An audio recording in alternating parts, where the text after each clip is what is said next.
Sir your 6 can be my 9। मैं जो कहना चाहती हूँ शायद मैं बहुत अच्छे से कह नहीं पाई, समय के अभाव के कारण या आसपास के बज़ और शोर के कारण, और आप जो समझना चाहते हैं शायद आपने उसमें पूरा धैर्य नहीं दिया उसको ठीक तरह से समझने का। તમે આ ફોન જોઈ રહ્યા છો ને, તમારા પાસે પણ ફોન હશે, પરંતુ મારા આ ફોનની ખાસ વાત એ છે કે આ ફોન મેં પોતે બનાવ્યો છે. આ સાચું સાંભળ્યું તમે, મેં જ બનાવ્યો છે. આ ફોનમાંથી ક્યારે અને કોને કોલ કરવો એ હું નક્કી કરું છું, ક્યારે કોને મેસેજ મોકલવો એ પણ હું જ નક્કી કરું છું. અને હા, આ ફોન બનાવવા માટે મેં 20 કરોડ રૂપિયા ખર્ચ્યા છે. પણ આ બધાનો અર્થ એ નથી કે તમે મને ગલગોટિયા યુનિવર્સિટીનો વિદ્યાર્થી સમજી લો. સમજાયું કે નહીં? તમે સમાચાર, સોશિયલ મીડિયા વગેરે વાંચી અને જોઈ રહ્યા હોવ તો તમને ઓરાયન રોબોટ ડોગ વિશે તમને ખબર જ હશે. અને વિવાદ છે ગલગોટિયા યુનિવર્સિટીનો. અને આ વિવાદની ચર્ચા હવે માત્ર ભારતમાં જ નહીં, બીજા દેશોમાં પણ થઈ રહી છે. નમસ્કાર, તમે જોઈ રહ્યા છો જમાવટ અને હું છું આપની સાથે દીપ રાવલ.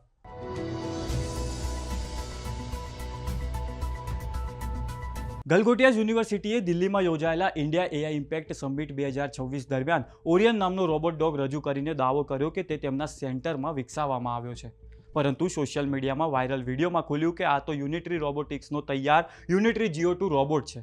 દાવા પર વિવાદ વધતા ભારે ટ્રોલિંગ થયું અને સત્તાધિકારીઓએ માહિતી માંગી. બાદમાં યુનિવર્સિટીને બૂથ ખાલી કરવા કહેવામાં આવ્યું અને ગઈકાલે યુનિવર્સિટીએ આ બધા વિવાદ વચ્ચે માફી પણ માગી દીધી.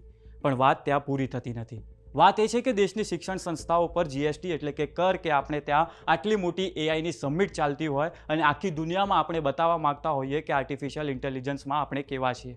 પણ ખરેખર તો આપણે આર્ટિફિશિયલ ઇન્ટેલિજન્સમાં બહુ સરસ છીએ. એટલે કે આપણી પાસે સૌથી વધારે રિસોર્सेस છે, મેન પાવર્સ છે અને આપણે દુનિયામાં બીજા ત્રીજા નંબર પર છીએ આર્ટિફિશિયલ ઇન્ટેલિજન્સમાં.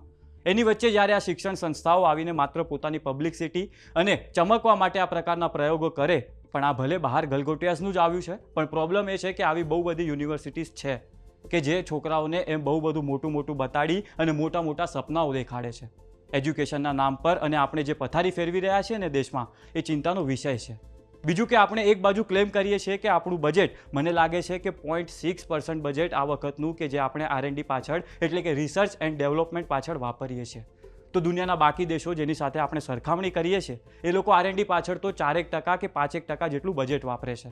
અને આપણે તો ISRO પાછળ નથી વાપરતા, ના તો જનરલ R&D પાછળ વાપરીએ છીએ. અને એજ્યુકેશનના નામ પર જે આપણે વાપરીએ છીએ ને એજ્યુકેશનના નામ પર, ત્યારે આપણને ગલગોટિયાસ યુનિવર્સિટી મળે છે. આ એ જ ગલગોટિયાસ છે કે જેને 2024માં આ લોકોએ રાહુલ ગાંધી અને સેમ પિત્રોડાએ જે વાત કરીને એના પર પ્રોટેસ્ટ કરવા નીકળ્યા હતા, અને એ પણ ગલગોટિયા યુનિવર્સિટીના જ છાત્ર હતા. અને પછી એમને પૂછ્યું પહેલાં મીડિયાવાળાએ કે તમે કોણ અને ક્યાંના, તો તેમને કશી ખબર જ નહોતી. શું ગુજરાતમાં પણ આવી ગલગોટિયાસ યુનિવર્સિટી છે? તમને શું લાગે છે ગુજરાતની કઈ યુનિવર્સિટી છે કે જે ગલગોટિયાસ યુનિવર્સિટી છે, કે જે આ નામને દેખાડાના મોટા મોટા કરવાના, બહુ જ મોટા મોટા દુનિયાભરના ફંડિંગ ને રિસર્ચ વગેરેની વાતો કરવાની, બહારથી સ્ટુડન્ટ્સ પણ લાવવાના, પણ એજ્યુકેશનના નામ પર દેખાડા સિવાય કે PR સિવાય કે મીડિયાની જાહેરાતો સિવાય કશું જ નથી હોતું?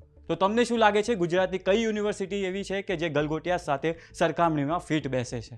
અમને કોમેન્ટ બોક્સમાં લખી જણાવો. અને આ વિડીયો તમને કેવો લાગ્યો એ પણ અમને કોમેન્ટ બોક્સમાં લખી જણાવો. અને આવા જ વિડીયોઝ જોવા માટે અમારી ચેનલને સબસ્ક્રાઇબ કરો અને નોટિફિકેશન બેલ આઇકન દબાવવાનું ન ભૂલશો, જેથી તમને અમારા નવા વિડીયોઝના નોટિફિકેશન મળતા રહે. અને સાથે અમારા ઇન્સ્ટાગ્રામ પેજ, X અને ફેસબુક પેજને પણ ફોલો કરી જલ્દી.